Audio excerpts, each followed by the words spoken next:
The harder you search for your purpose, the further away it gets. That's not a motivational paradox, it's a design flaw in how every framework you've tried actually works.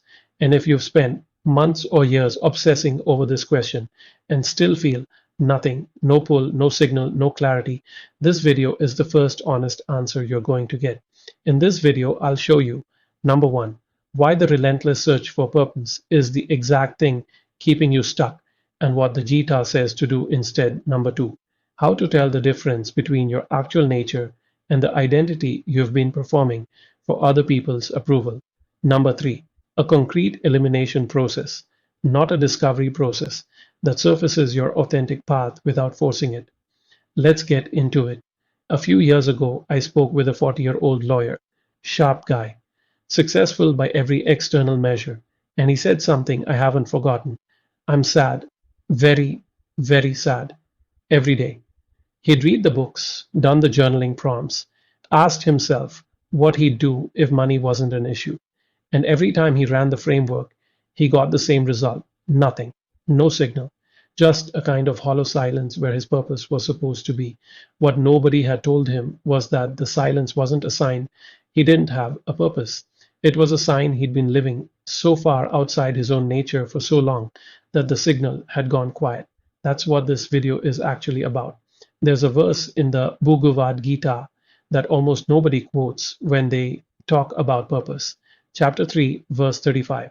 Krishna says, better is one's own dharma, though imperfectly performed, than the dharma of another well performed.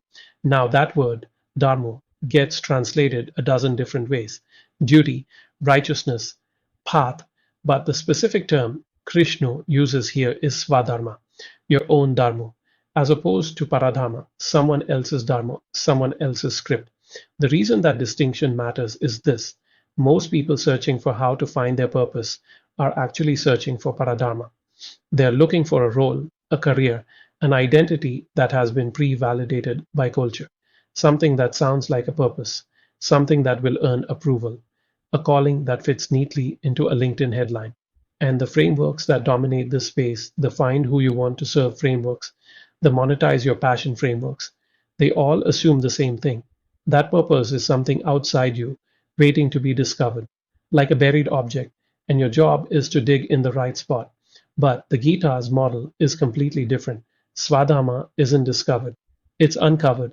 There's a layer of conditioning sitting on top of your actual nature, what the Vedic tradition calls samskaras, impressions, grooves worn into your psychology by family expectations, cultural pressure, fear of financial failure, the need to be seen a certain way.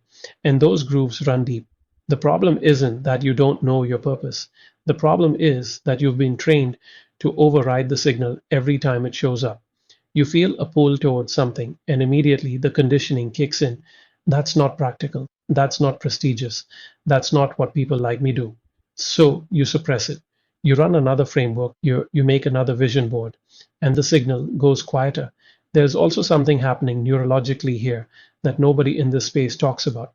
When you're in a chronic state of low-grade anxiety or purposeless drift, what the Vedic tradition calls tamas, a kind of heavy, stuck inertia, your nervous system is not in a state where it can receive subtle internal signals. The default mode network, the part of your brain responsible for self-referential thought and future planning, goes into a loop. Rumination. It's not generating insight, it's recycling fear. You cannot think your way to your dharma. From a tamasic state, the signal is there, but the receiver is too noisy to pick it up. So the first move, before any framework, before any journaling prompt, is to stop adding to the search and start asking what you can remove. Not what is my purpose, but what is not me.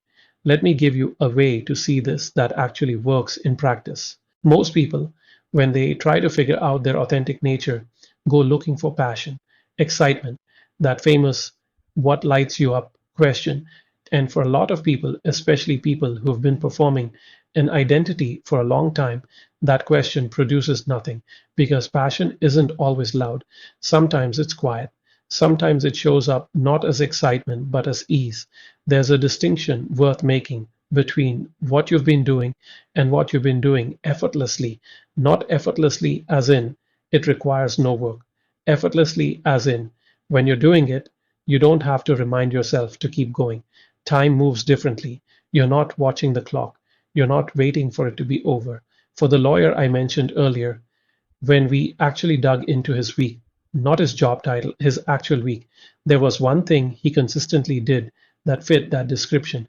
Every time a junior associate came to him with a problem, not a legal problem, a personal one, a career one, a I don't know if I belong here one, he would stop whatever he was doing and talk with them for as long as they needed. He didn't bill for it, he didn't track it, he just did it. And afterward, he didn't feel drained. He felt like himself. That's a signal. It's quiet. It doesn't look like a LinkedIn purpose statement, but it's real in a way that no framework generated answer ever was. The Gita's concept of Svadharma points at exactly this. Your authentic nature isn't the thing you've decided to be, it's the thing you already are when nobody's evaluating you, when there's no performance happening, when the conditioning is briefly offline. So the diagnostic question isn't, what am I passionate about? The diagnostic question is, what do I do that doesn't feel like performance? And the inverse is just as useful. What in your current life consistently feels like wearing a costume? What do you do where there's a gap between how you're showing up and how you actually are? That gap, that performance tax you're paying every day, that's paradharma. That's living according to someone else's script. Krishna's point in that verse isn't just philosophical, it's practical. He's saying that when you're performing someone else's dharma, even perfectly, there's friction, there's a drag on everything. Whereas your own dharma, even when it's messy and imperfect and doesn't look impressive from the outside, carries its own momentum. It moves differently. The word he uses for that friction, the consequence of living paradharma, is danger, not metaphorical danger. The kind of erosion that happens to a person who spends 20 years being someone they're not. The lawyer said it himself, exponential decay. That's not dramatic language, that's an accurate description of what paradharma does over time. The practical takeaway from this section is a two-column exercise. On one side, write down everything in your current life that feels like performance. On the other side, write down everything that feels like you. Don't filter for viability. Don't filter for income. Just sort. The pattern that emerges from the second column is closer to your Svadharma than any framework you've ever run. There's a reason sculptors use the language they use. Michelangelo supposedly said the statue was already inside the marble. His job was to remove everything that wasn't it. Whether he said it or not, the metaphor is precise because that's exactly how Svadharma works. You're not trying to build a purpose from scratch. You're trying to remove the layers of conditioning that are obscuring the one that's already there. The process has three moves and they go in this order. First, identify the shoulds. Every person who feels lost when it comes to how to find their purpose is carrying a stack of inherited shoulds. Should be further along by now. Should want what other people want. Should have figured this out already. Should be doing something more meaningful or more lucrative or more respectable. These shoulds are not yours. They are borrowed and they are generating noise that drowns out the signal. The first move is to write them down, not to argue with them, not to analyze where they came from, just to externalize them. Get them out of your head and onto paper because as long as they live inside you, they feel like truth. On paper, they start to look like what they actually are, other people's opinions that you accidentally internalized.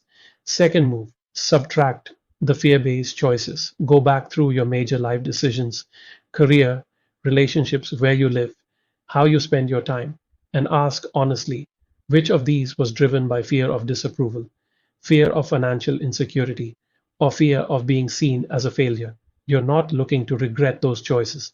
You're looking to identify which parts of your current life are fear architecture rather than nature architecture. Because fear architecture doesn't tell you who you are, it tells you who you were afraid not to be. Those are completely different things. Third move, protect the signal.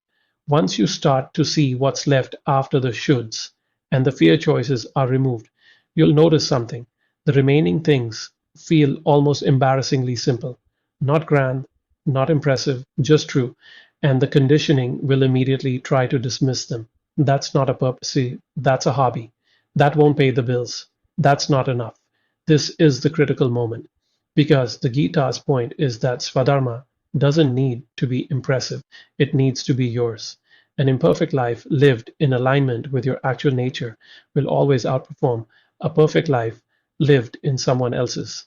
Not because the universe rewards authenticity as a moral principle, but because alignment creates energy, misalignment drains it, and you can only sustain something that doesn't drain you. The people who comment on videos like this one and say, I've tried, I really did, and my life has been on an exponential decay since, those people aren't failing because they lack the right framework. They're failing because every framework they've tried has been an addition process. Add more self knowledge, add more clarity, add more vision. Nobody told them to subtract, remove the borrowed shoulds, remove the fear architecture, remove the performance. What's left is not nothing. What's left is you. And that is the starting point for how to find your purpose, not as a grand revelation, but as a quiet recognition of something that was always there. The momentum comes after the recognition. You don't force it, you follow it imperfectly, the way Krishna describes, but it moves. And for the first time in a long time, it moves in a direction that feels like yours. That subtraction process sounds clean on paper, but applying it to your actual life, your actual career, your actual relationships, your actual history is where most people hit a wall they can't get past alone. If you have genuinely tried to work through this on your own and you're still stuck, still not sure what's conditioning and what's actually you, still unable to feel the signal clearly, the fastest way through that is a real conversation, not a course, not another framework, a conversation. I offer a free 15 to 30-minute one on one call where we look at your specific situation, figure out exactly where the signal is getting blocked, and you walk away with a clear next step, whether we ever work together again or not. No pitch on the call, no pressure, just a real diagnosis of where you are and what the actual next move is. The link to book is in the description. It takes about 2 minutes to schedule. If this way of thinking about purpose is new to you, subscribe. This channel goes deeper into this territory every week. What's one should you're carrying right now that you know isn't actually yours? Drop it in the comments, even just one word.